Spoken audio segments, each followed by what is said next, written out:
Hello, everyone. I'm Suzanne McGurn. I'm the President and Chief Executive Officer at CADITH. I'd like to welcome everyone to our webinar today. I'll be moderating today's session on developing COVID-19 vaccine. As we get started, I'd like to acknowledge that I'm speaking to you today from Ottawa, Canada, which is on the traditional unceded territory of the Algonquin and Anishinaabe people. And I would encourage everyone on the call to pause and reflect on the land from which you are participating in today's event from. Today's topic, the COVID-19 pandemic has altered virtually every aspect of our lives, from where we work, to how we shop, to how we socialize, to how we vacation. We are facing global economic upheaval and widespread uncertainty on matters large and small. The greatest uncertainty has to do with when this will all end. Experts agree that a vaccine, actually a number of vaccines, is perhaps the best hope for the ending the pandemic, but that could still be a long way off. And so the greatest challenge right now is how to expedite the development of COVID-19 vaccine without compromising Canada's high standards for safety, efficacy, and quality. We have three great speakers with us today who are going to take us inside this unprecedented push to develop a COVID-19 vaccine, outlining their roles and responsibility of the industry, regulators, and public health practitioners. Our speakers, Dr. Dion Neem, the Country Medical Lead and Country Medical Head for Vaccines with Sanofi Canada. Megan Bettel, a PhD Director, Center for Regulatory Excellence, Statistics and Trials, Biologic and Radiopharmaceuticals Drugs Directorate, a Health Products and Food Branch, Health Canada, and Dr. Monica Noss, Medical Director, Communicable Diseases and Immunization Services, and Medical Head, Immunization Programs and Vaccine Preventable Disease with BC Centre for Disease Control. Our speakers will provide a general overview of the vaccine development from R&D to implementation of a new major vaccine program. Please note they will not be talking about specific products in development. As we proceed through the presentation today, we would ask you to hold all questions until after all three speakers. Sorry, let me rephrase that. I'm used to not doing this on Zoom. We'll hold questions until after all three speakers. However, while they are speaking, you can submit your questions at any time by clicking on the Q&A tab in the Zoom control bar. If you are having any technical issues, please use the Q&A tab to let us know, and the CADITH events team will do their best to try and help resolve them for you. Each of our speakers is going to take approximately 10 minutes, and so we're going to start with R&D. So over to you, Dr. Neem. Great. Thank you very much for having me. I really do appreciate the opportunity. I would also like to say that because I've noticed on the attendance list, there's a lot of my colleagues from McMaster, that I'm from McMaster, Department of Pediatrics, and I do my professorship through there. What I'll do right now, starting with my first slide, I'm just going to funnel my way into vaccines because there's been a tremendous amount of work that's been done to support COVID-19. It's been a very positive stakeholder engagement where people are working together to fight the pandemic. When we look at the different sort of buckets that are involved with innovations for healthcare, there's diagnostics, there's treatments, and there's vaccines. Next slide. When we look at treatments and vaccines, focusing on treatments, I mean, the treatments, and Megan will talk to you about this a little bit more, I suspect, but we've been looking at licensed products which may have an indication for COVID-19. And clinical trials have been in place for those. And we've looked at many different types, but really the antivirals and the anti-inflammatories have been the areas that we focused on. We may not have had as much success as we were hoping for, but that's fine. We're still doing proper clinical trials, but that's kind of turned the focus a little bit more on vaccines. Now we've had a number of different candidate vaccines. I mean, I've heard numbers starting at like 80, 90, over 100, 130s on this slide. I've heard over 150. I think what's most important there though is that there's about 30 that are actually looking at clinical trials, whether it be phase 1, phase 2, and some hopefully soon jumping into phase 3 trials. Next slide.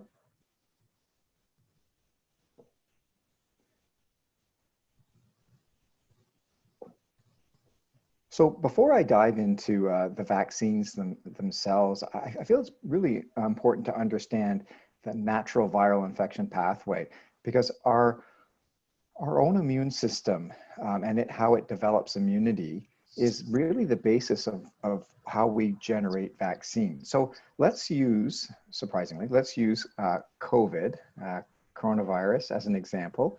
So coronavirus is a respiratory virus, and it enters obviously through the respiratory system, and it invades at the level, at many levels, but generally it invades at the level of the inner lining of the lungs, also known as the respiratory epithelium. So why does the virus do that? Well, viruses are just extremely small microorganisms, and in order to reproduce, they need to utilize our cellular machinery. So when the virus gets down to the respiratory cell epithelium, it has something, as we've heard, I'm sure, much of, the S protein. Now, the S protein is part of the virus, and it attaches into a receptor that's on the respiratory epithelium, and that's known as the ACE2 receptor, or the angiotensin converting enzyme receptor. It does that because it wants to lock into the epithelial surface, because it wants to, through the endocytotic process, it wants to actually enter the cell. When it enters the cell, it joins with a vesicle, and that vesicle then opens up the virus, and the virus releases its genetic material. By releasing its genetic material, it can then produce generally proteins that will allow it to then reproduce and exit the cell. Now, the exiting of the cell is called an exocytotic process. So that's the virus. That's what the virus does. It enters our cell in order to reproduce and exits the cell. As it exits the cell, though, the second process occurs, and that's our own immune system understanding that, wait a minute, there's something in our body that's not actually supposed to be there. And we have an innate immune system, which is more of a general immune system, and we have adaptive immune systems. The innate immune system has a number of different cells called macrophages, and they will go around trying to sort out what's foreign and what's non-foreign in our body. If it sees the coronavirus in our body, it will grab hold of it, and it will then convert into what a cell called an antigen presenting cell, which is fairly self-explanatory. The macrophage then takes part of that virus, the coronavirus, and it shows it, it presents it. It's antigen presenting, antigen, that usually a protein, presenting it to what we call helper T cells. Now the helper T cells then will maneuver into 3 different areas. The first area that it'll look at is a production of antibodies, and that's a communication that it'll have with a B cell or a B lymphocyte. So the B lymphocytes will then generate antibodies to that protein or that antigen which was presented to it. Those antibodies then have an ability to fight the virus. They fight the virus in an opsonization. It just crowds the virus. It jumps on the virus, not allowing it to go into cells, or in fact actually killing the virus. The next stage that it can do is it actually can communicate with what we call cytotoxic T cells. Or they're also known as killer T cells. And they actually can recognize respiratory cells that already have the virus in it. And they'll go ahead and they'll destroy the virus. Now, the third thing that happens, which is really where we are looking in regard to vaccines, is it can provide memory. It can provide memory in the T cells. It can provide memory in the B cells. And these are cells that kind of patrol our body. So if on a subsequent infection, if it sees coronavirus or something that's very similar to the coronavirus, our memory cells will jump on it right away and will kill the virus, so it can't cause effect. Next slide.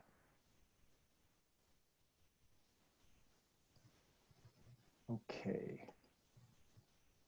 So when we're looking at a production of a SARS-CoV-2 vaccine or the COVID-19 vaccine candidates, we can look at it in a number of different ways. Once again, utilizing the natural immune system, we can produce viruses which are very similar to the infecting agent. We can actually provide viral or genetic material. We can actually vector or carry viral material through our body to our immune system, or we can provide antigens. Now we tend to break that into virus or virus-like, nucleic acid, viral vectors, or protein-based. Now I'll go into these individually and I'll give you a little bit of an explanation of them. So next slide.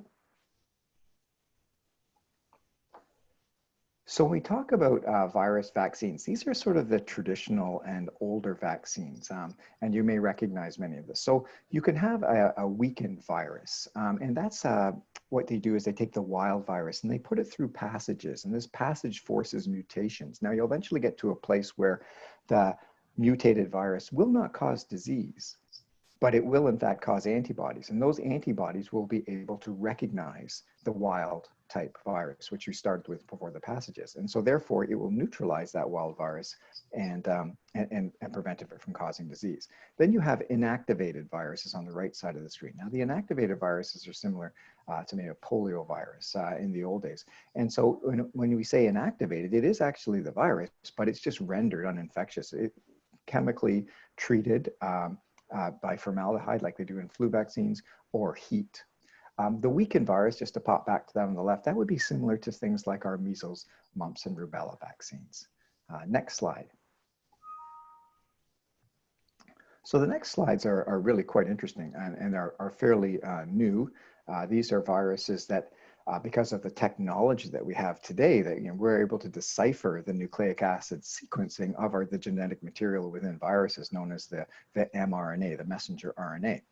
And what they actually do is we're going to insert this nucleic acid portion of in this case, the SARS-CoV-2, and we're going to place that into cells for the cell then to use its cellular machinery to produce the protein. So for example, if you look down at the bottom on the right-hand side, you see the RNA. So the RNA of the SARS-CoV-2 is actually placed into kind of a lipid coat, a nanolipid particle. This allows it to permeate the membrane. As you can see on the diagram, it's going into the membrane, and then the RNA is released. Now there's a number of different RNAs. There's an mRNA, which is what we've just given, but there's rRNA, ribosomal RNAs, and there's tRNA, transfer RNAs. The mRNA simply is a message, it's a code of a protein. And so you have this string of nucleic acids, and every 3 nucleic acids actually code for an amino acid. So when you have the message attached, messenger RNA attached to the ribosomal RNA, and then you have a transfer RNA, which brings down the amino acid, which is being coded for on this 3 amino acid or 3 nucleic acid segment called a codon. So now you've got all these transfer RNAs bringing together a whole sequence or string of amino acids. That amino acid, once released, then will take a conformational change due to positives and minuses on the different amino acids, but it will be the production of, in this case, the S protein. The S protein then will go out of the cell, and it will be found by an antigen presenting cell. It will produce it will present the antigen, this S protein in this case, to a T helper cell, and then the production of antibodies, etc., like in the natural system, will occur. Next slide. So now we have the viral vector vaccines. Viral vector vaccines are really interesting technology as well too. So they're actually taking replicating or non-replicating viruses which have been rendered uninfected, and they're adding in that nucleic acid I was talking about, that RNA portion, and they're actually then being put into the vaccine, and they're being given to the person. So they go through that natural process, although they're not going to cause diseases. It could be a weakened measles, or it could be like an adenovirus. It goes into a respiratory cell, goes through that whole process we talked about at the front end of the presentation, and it will produce this virus. But in this case, we've actually placed in an mRNA, so it will produce an S protein that will exit the cell. And once again, our friend, the antigen presenting cell, will grab hold of it, and it will present that S protein to the immune system, and the immune system will develop a response. So you can see there's sort of a lot of commonalities in these types of things. Next slide. The final kind of classification, which has been used fairly frequently in vaccine technology over the years, is the protein-based vaccines. Also, you could say they're polysaccharide-based vaccines as well, too. So what we're doing in this case is we understand that there are certain proteins or polysaccharides that are on the cell walls of viruses, which are the really immunogenic. They're the real antigen. So why give the whole thing when you can just give a portion of it? So what we actually do is we produce these proteins outside of the body.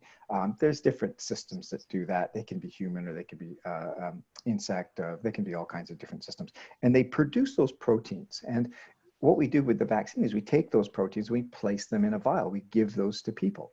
And once again, the immune system, natural immune system looks at that and goes, well, that's foreign, that protein shouldn't be here. So the antigen presenting cell grabs it, presents it to the T4 cell or the helper cell, and then the immune system response is in play. Next slide.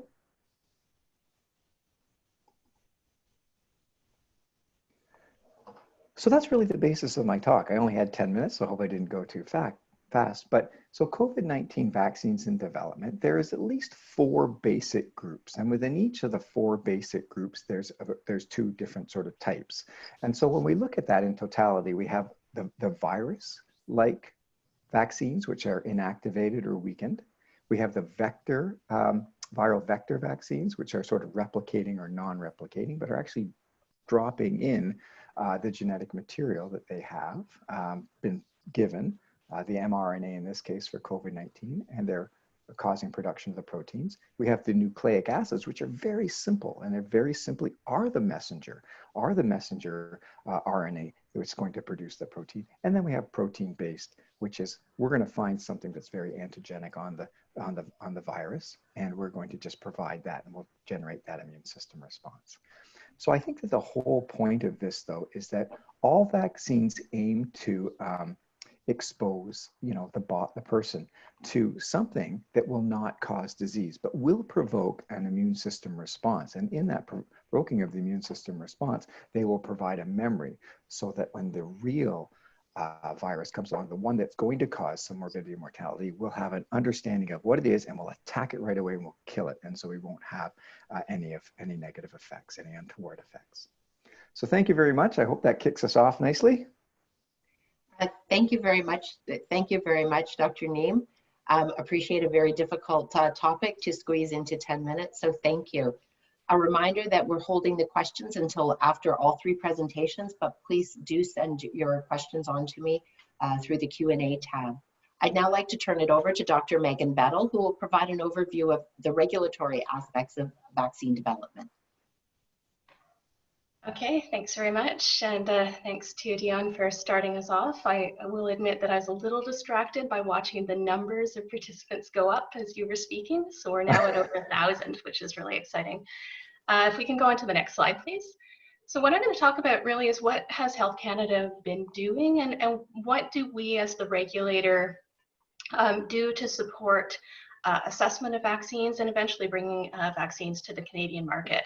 So I will say that we've had a very busy spring. So since even before the declaration of the official pandemic, Health Canada has been working very hard to engage with Canadian and international manufacturers, not just of vaccines, but also of potential treatments as well, to provide advice and to review and authorize clinical trials which were to be conducted in Canada.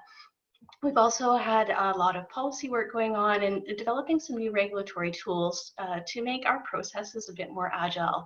Regulators are not necessarily always known for being agile and fast, but and we certainly are working on that in this circumstance to respond to what's really a crisis. So we've been looking at our tools, first of all, to support clinical trials that are going to be conducted in Canada. And we're also looking at what we need to put in place to make sure that we can do an expedited review and bring treatments and vaccines to Canadians as quickly as possible. So Suzanne already said these words once. I will say them about 10 more times through my talk, and I'll apologize for that. But safety, efficacy, and quality of products is really, really important and will continue to be the focus of all of our activities. So we go to the next slide, please. So we'll start with clinical trials. So Health Canada regulates clinical trials, phase 1, 2, and 3 trials that will be conducted in Canada. This falls under Division 5 of the Food and Drug Regulations, which is basically a framework for how an experimental drug can be used in Canada.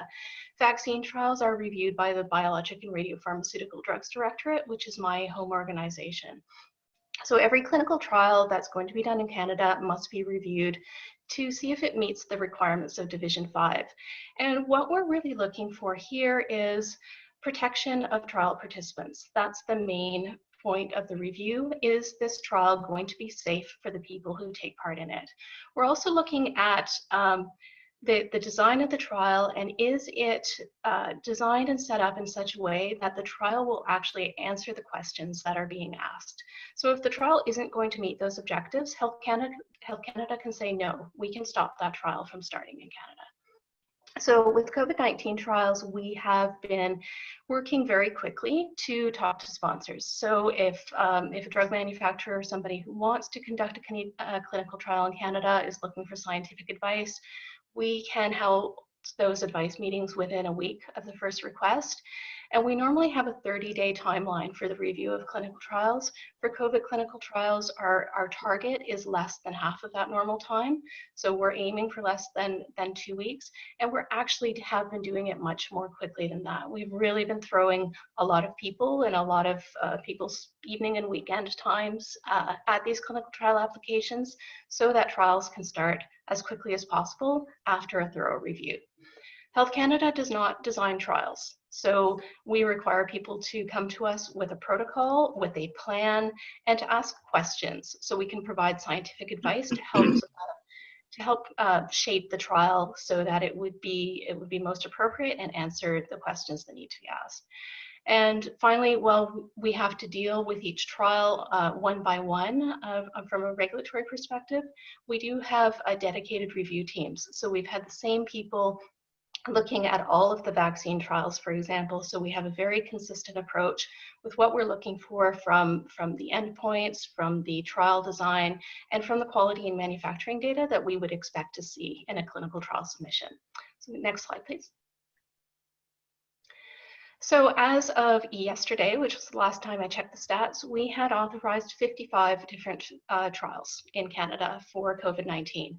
These are a range of products. Some of them are completely brand new. Some of them are existing drugs which are on the market.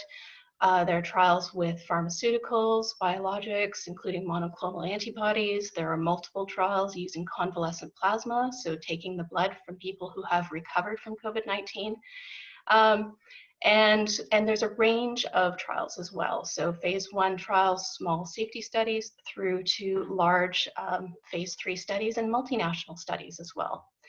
At the end of May, we introduced an interim order to support COVID-19 clinical trials. And this is really a regulatory tool to make things simpler, to reduce some of the administrative burden for sponsors of trials, and to do things such as expanding the groups of healthcare professionals who can be the principal investigators, or allowing remote or non-written consent, which just gives additional flexibilities in a time when healthcare is frankly a little complicated to deliver sometimes. So far, we have authorized 2 early phase trials of vaccines specific to SARS-CoV-2. But as Dan mentioned, there are already, I'll just say, well over 100 vaccines in development across the world. And as was already mentioned, this huge range of platforms as well. Some of these technologies have not been used before to bring vaccines to market. These will require a lot more attention and review, especially from the manufacturing perspective. Whereas others of the vaccines are based on well-known technologies. So we're more comfortable with those, and we can look at data from products which have already been authorized. Next slide, please. There we go, thanks. So as we've been engaging with people who want to conduct vaccine trials in Canada, what sort of advice are we giving? First of all, we're talking about the possibility of adaptive designs. So starting with a phase 1 study, which is looking at safety, and moving seamlessly to a phase 2 model where you can also assess some endpoints looking at efficacy. We're recommending that as the trial design, start slow and build so that small groups of people are exposed to a vaccine, and then there's a safety review before moving on to the next stage. So for example, before moving on to a higher dose. Initial trials need to start with a young, healthy adult population before older or higher risk populations are included. And every trial has to have a very strong safety monitoring plan, including specific monitoring for something that's called vaccine-induced disease enhancement, which so far is a theoretical risk associated with vaccines for coronavirus, but is something that regulators are looking at very closely. There should be long-term follow-up of all participants who receive the vaccine for at least 6 months and usually beyond. Most trials we see are following for at least a year, even for the early phase ones. And looking forward to the full development plan for a product. Products need to be assessed in all of the populations that they're going to be used in. So studies start in healthy adults, but they also need to be conducted in older populations and in children as well. So right now we're only talking to sponsors mostly about phase 1 safety studies. It's kind of a good news story. We're not actually anticipating a lot of phase 3 trials of vaccines to be conducted in Canada. We have actually been so good at flattening our curve that there's not enough infection to test a vaccine for efficacy. So this is good, but this does mean that we'll be looking at data that comes from other jurisdictions. So we can go to the next slide, please. So recognizing that studies are global and they'll be done worldwide, we do want to make sure that we are collaborating internationally so that all of the major regulators are taking the same approach to COVID vaccines. So we work quite closely in a number of fora. We work with the International Coalition of Medicines Regulatory Authorities, which is all the major regulators who get together weekly basically to discuss key products and common evidence standards. We're part of a number of working groups organized by the World Health Organization, talking about global vaccine trials, animal models, what will be the best animals to test for certain responses. Health Canada has existing work sharing mechanisms with our partners in Australia, Singapore, and Switzerland. So this means that we could get a single drug submission or single vaccine submission. All the regulators can work together to do that review work, and then products could come to market simultaneously in all of those jurisdictions. And we do work very closely as well with the US FDA and the European Medicines Agency. So all of the regulators are really trying to make sure that we're taking a common approach to the development of COVID vaccines and treatments. We'll go to the next slide, please. So I talked about clinical trial authorization. What does it take to bring a product to market in Canada? So market authorization has a separate regulatory framework under the Food and Drug Regulations, and we anticipate that there will be additional emergency authorization pathways as well.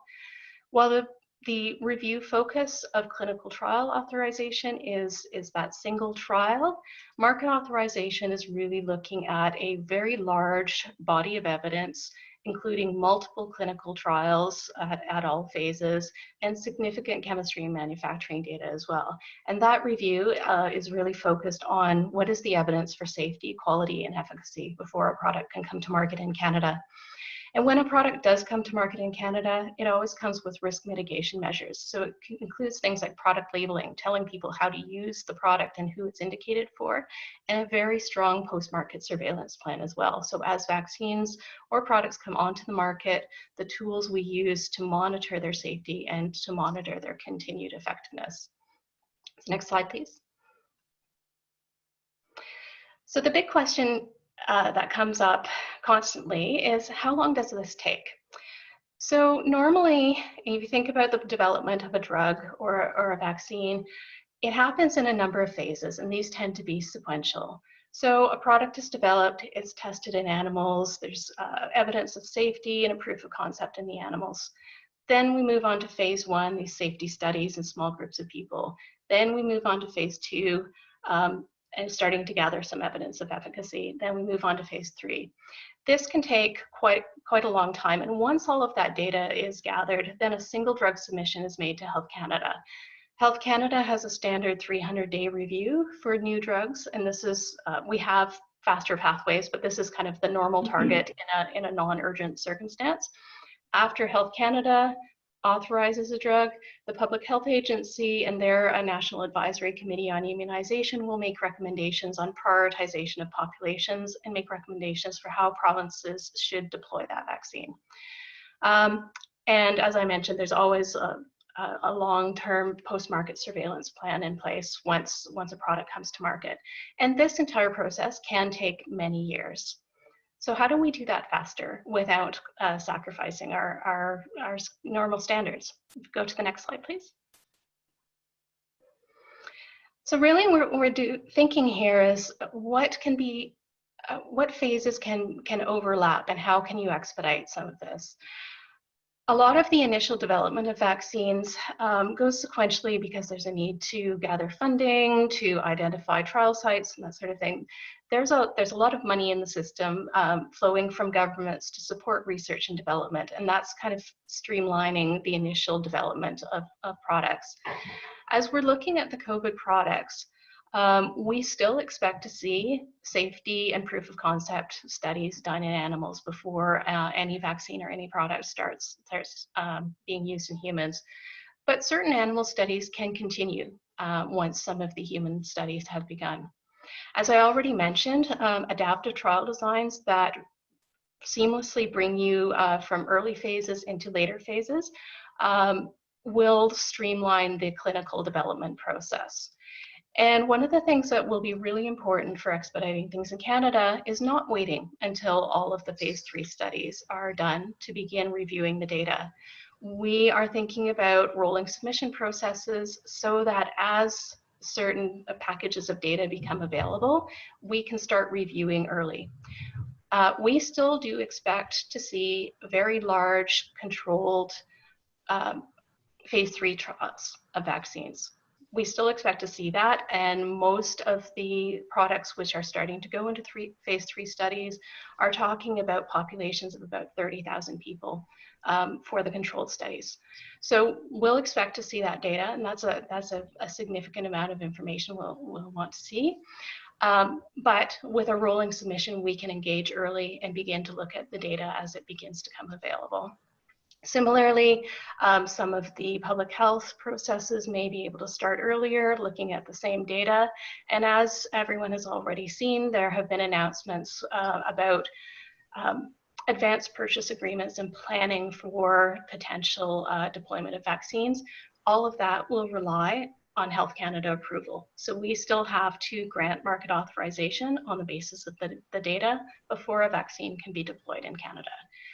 So I don't have a timeline on this slide because I honestly don't know how long it will take, and it will be very dependent on the data that's available as these trials progress. But I think by engaging early and thinking about how we can be very, very flexible and start to look at the data as we go along, we can compress the timelines and hopefully make some vaccines available to Canadians as soon as possible. So with that, I can stop and pass it on to Monica. Thank you, Dr. Bettel. I really appreciate that. I will just note there's a number of questions that are coming in around the slides and the information. I will speak to this at the end, but this is being recorded and will be posted. So at this point, I'd like to turn it over to our final speaker, who will talk about the process and challenges of launching a new major vaccine initiative. So over to you, Dr. Noss. Thank you. Thank you very much, and good morning from British Columbia. So I've been asked to talk about the public health aspects of planning for population-based implementation of a COVID-19 vaccine program, and I'll briefly take you through that. I think that it's obvious that there's still a lot of unknowns about this. So at this point, we are planning based on the information that's available, but all of the planning will have to be adjusted as new information emerges. So could I have the next slide, please? This is just my disclosure slide, and I have no conflicts of interest to declare. I'm a full-time public health physician, employed through UBC at the BC Centre for Disease Control. Thank you. Next slide. So we've heard from both the R&D side, and obviously we are reliant very much on both academia, but also the private sector for development of these vaccines that will be implemented into public health immunization program. That's the expectation. And we also heard about the Health Canada role in terms of the regulatory approval process for these vaccines, and including the modifications to those processes that are relevant to COVID-19 vaccines.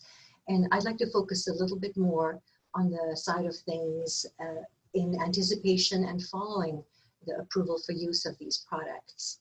And Megan has already referred to the National Advisory Committee on Immunization. That's an expert scientific advisory committee that makes recommendations for the use of vaccines in Canada.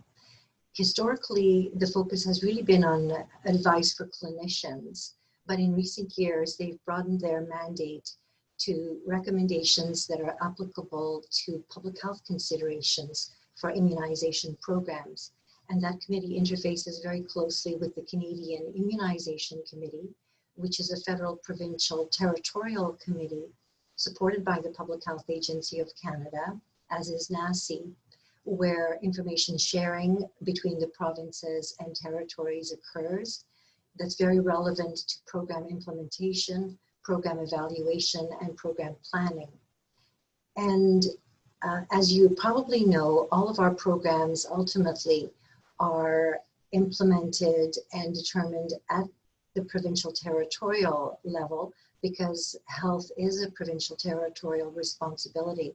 I'd like to point out that I think we all think that with planning for the COVID-19 vaccine programs, we will probably have a lot of harmonization around the planning and use of these products across the country.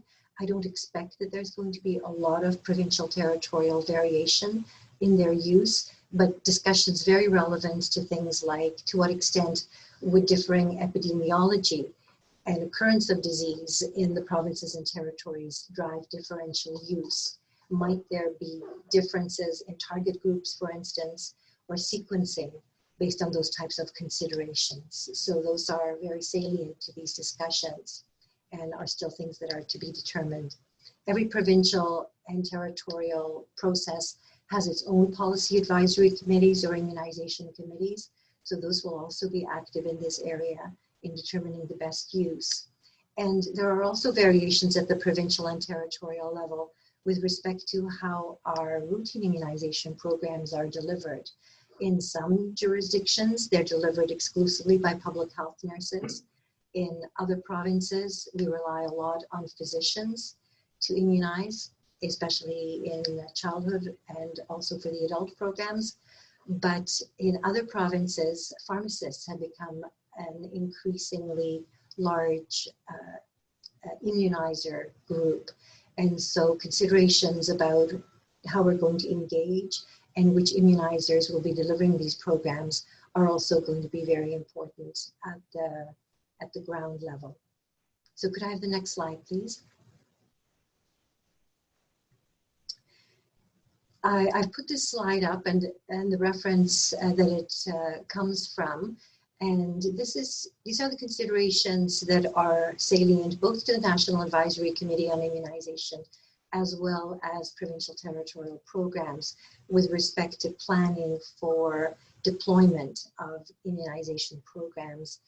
To some extent, I think people have a sense that we've already made the decision that these vaccines will be used.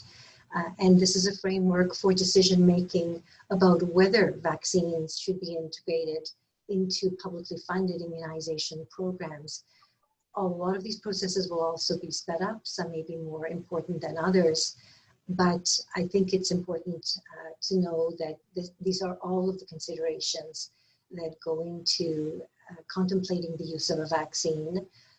I'll just highlight a couple of them. For instance, number 2, the vaccine characteristics. Right now, we don't know which vaccines are going to be approved for use. We expect that more than one may come to the Canadian marketplace. And one question will be, will these vaccines be used similarly in all populations, or might they differentiate themselves in the clinical trials to have specific application to some populations more than others? So an important group to consider, for instance, are elderly individuals. And we know that not all vaccines perform equally well in the older immune system. The big example of that, of course, are the influenza vaccines, where over the last several years, we've had several vaccines differentiated as uniquely formulated to stimulate the elderly immune response. And that might be a consideration for COVID vaccine as well, because this is a target population of interest given the very high morbidity and mortality in elderly individuals with COVID-19.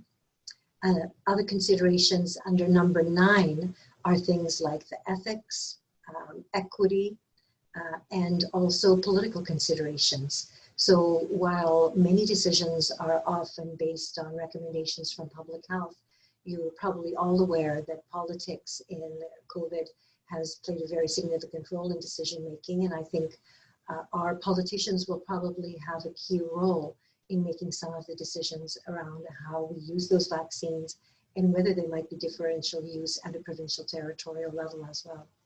Could I have the next slide, please?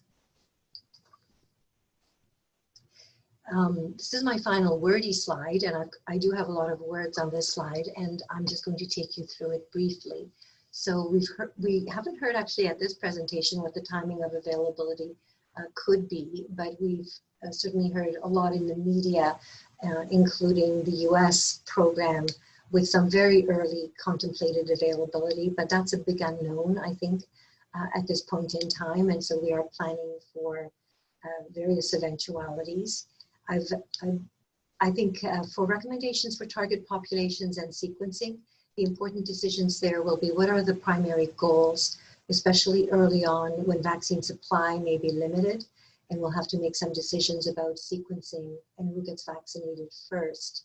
So giving you an example of that, is our primary goal to reduce morbidity and mortality, including intensive care and deaths, or is our primary goal to minimize societal disruption? Our essential services workers, how high should they be on the sequencing scale? Those types of decisions, which are also very relevant when we plan for influenza pandemic response. Dosing en route. Right now, all of our assumptions for injection supplies have been based on the assumption that these are going to be delivered intramuscularly and that 2 doses may be required, but some of those may change depending on which vaccines are progressing through that approvals pipeline. Storage and distribution of vaccines is important. All of our vaccines have to be maintained under cold chain, which for all of our current products is 2 to 8 degrees refrigeration. And that's what our infrastructure is built on. But some of these vaccines may require freezer storage, including very cold freezer storage. And that's something we would need to plan for in advance because that infrastructure does not exist in Canada. I've already mentioned issues around delivery systems and providers and settings. I think you know that we can't deliver mass clinics in the same way that we used to because of the need for physical distancing and infection prevention in these settings. So looking at how to deliver these vaccines safely, as we are currently doing in our other immunization programs, will be important.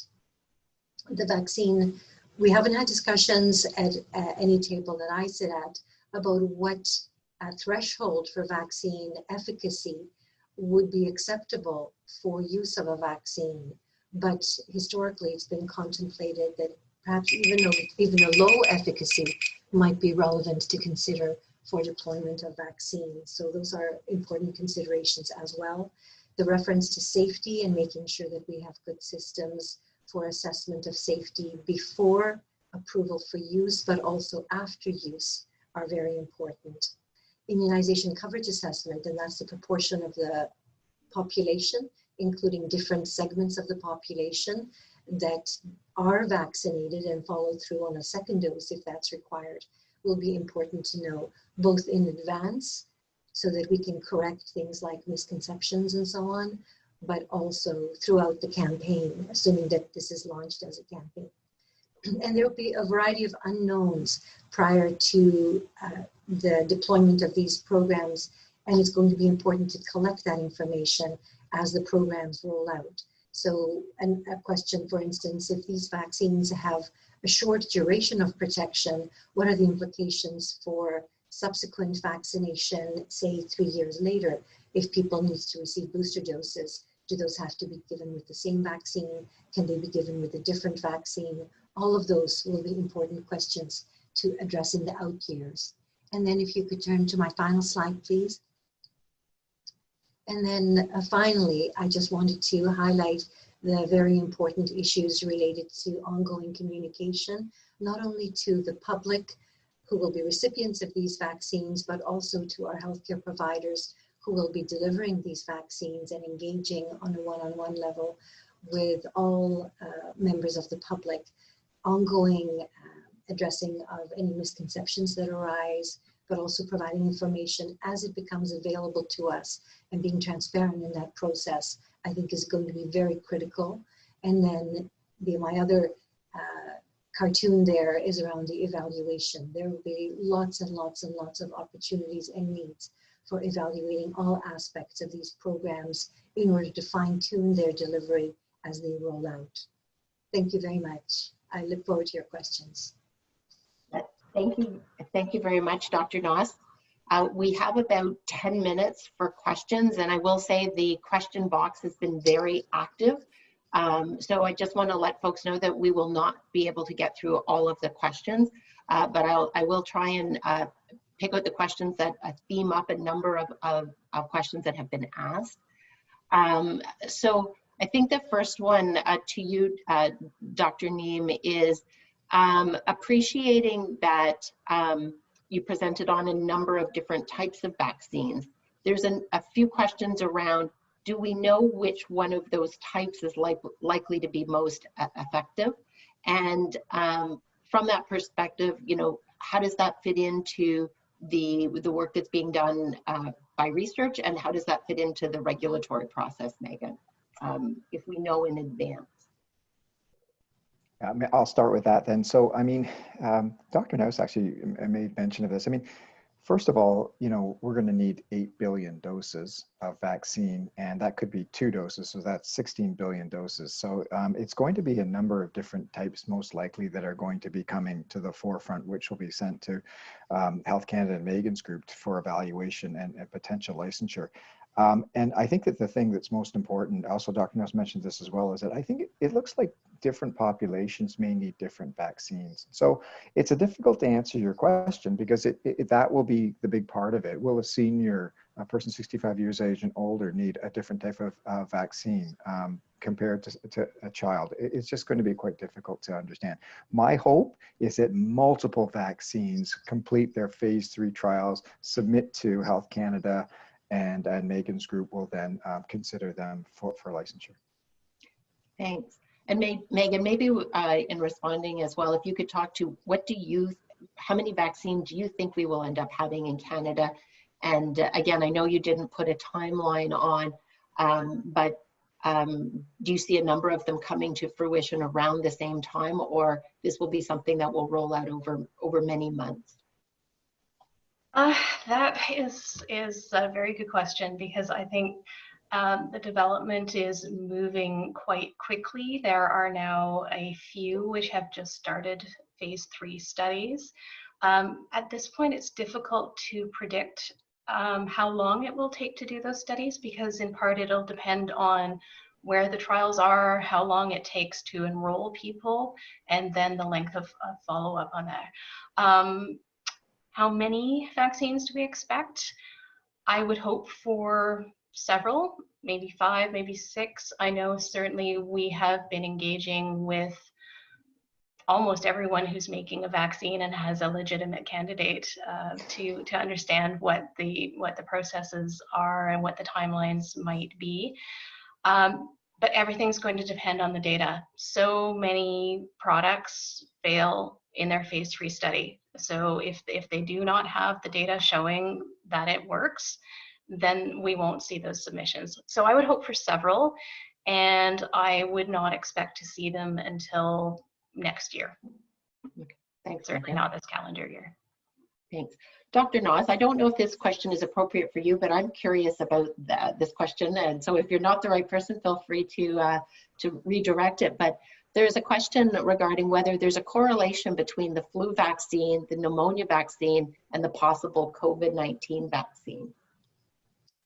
I don't know if the question is really about COVID-19 vaccine or COVID-19 disease. There has been an analysis, or there have been questions about whether receipt of influenza vaccine does affect the severity of COVID disease, for instance. And that's been examined, and there's nothing to indicate that that's the case. But I wonder, is the question about whether these COVID vaccine could be co-administered with influenza vaccine? I think that this is probably going to be one of the questions that we're going to have an expert opinion about. And oftentimes these co-administration studies aren't available at the time of approval. With childhood vaccines, that question often is studied in the expectation that a newly approved vaccine like the meningococcal B vaccine will be integrated into the routine childhood immunization schedule. So the vaccines administered at those milestones are specifically studied with respect to interference, as well as reactogenicity, the pain, redness, and swelling at the injection site, things like fever. I'm suspecting that none of the COVID vaccine clinical trials will be taking a look at co-administration with other vaccines specifically, and a lot of that information will have to become available after the fact. And in their initial use, there will be reliance on the National Advisory Committee on Immunization to make recommendations about whether those vaccines should be given by themselves or whether they can be co-administered with other vaccines if, for instance, this vaccine rolls out during the fall when we would regularly be giving influenza. Thank you, Dr. Noss. Megan, I think you indicated that you anticipated that phase 3 trials would be taking place in other countries based on the prevalence of illness in our country at this point in time.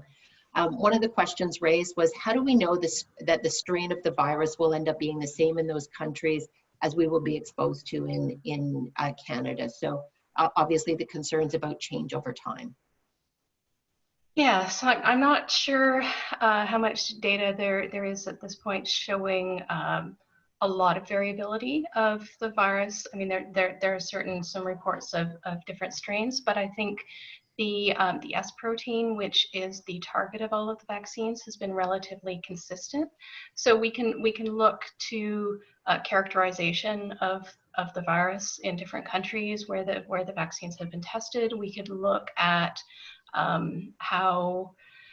we could look at the diagnostic tests which are used to identify the vaccine. So there are a number of means to look at how consistent things are across the world, but I don't think we have a huge concern that there would be so much evolution of the virus that we would not be able to trust the results of the vaccine.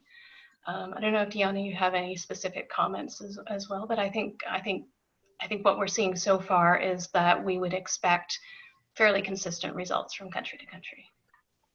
Yeah, I mean, that's yeah, very, very true. So thank you for that. I mean, basically at this point in time, we are focusing on the S protein, and the S protein, we're seeing a few changes. I mean, these viruses, coronavirus, influenza viruses, they mutate, they constantly mutate. Whether they're going to survive or not with that mutation, well, that will just, we're gonna have to see. There seems to be a little bit more virulence in regard to transmissibility in regard to the mutations that have occurred, but nothing really that's substantially changed in the S protein. So our vaccines seem to be in the right place and on the right line. But I would suggest probably we would be looking though to countries that are having studies that are a little bit closer to us. So we probably look at the United States, and those studies are going to be fairly consistent with us in Canada because we're in North America.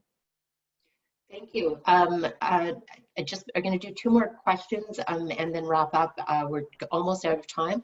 So maybe one question for you, Dr. Noss, is a question that was raised about how has the H1N1 experience and planning for that been leveraged, and the pandemic planning at this point for what might be a vaccination program been leveraged to be able to assist your thinking for COVID? I think it's very useful to have had that rehearsal about a decade ago in 2009. But I think that this is a very different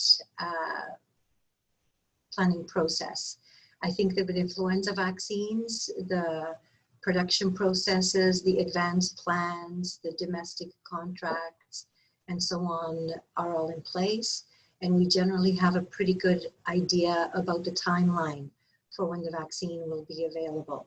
That's always been an issue for influenza vaccines as well. And there's been interest in development of new technologies in order to have access to influenza vaccines sooner.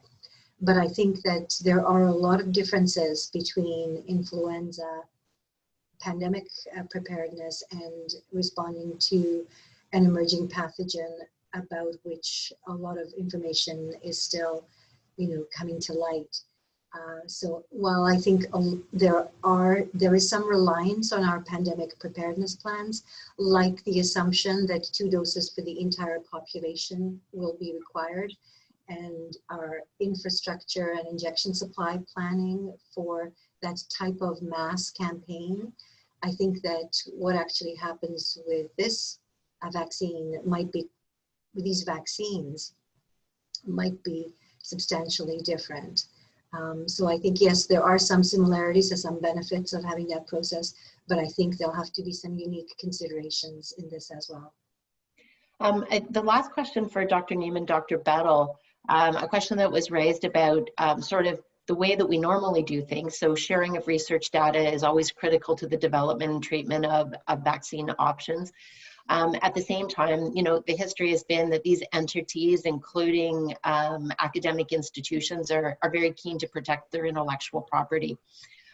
So can you maybe talk just a comment about what efforts are being made to help break down those barriers to be able to expedite the successful launch of vaccines for Canada and worldwide? Well, maybe I can start with that. I have not seen this type and this level of collaboration in 25 years of my career. Dr. Naus and Dr. Bettel can speak to that, but I have been so moved essentially by the fact that, we're reaching out to each other. I mean, here's a prime example of on this webinar of the different stakeholders that are involved, working together, talking together. I mean, it's a silly kind of phrase, but we're better when we work together. I mean, and for me, I've seen that. I understand where the question comes from, but I've been very, as I say, very moved that we haven't really followed that. We've actually been very collaborative, and maybe I'll pass that to Dr. Bettel.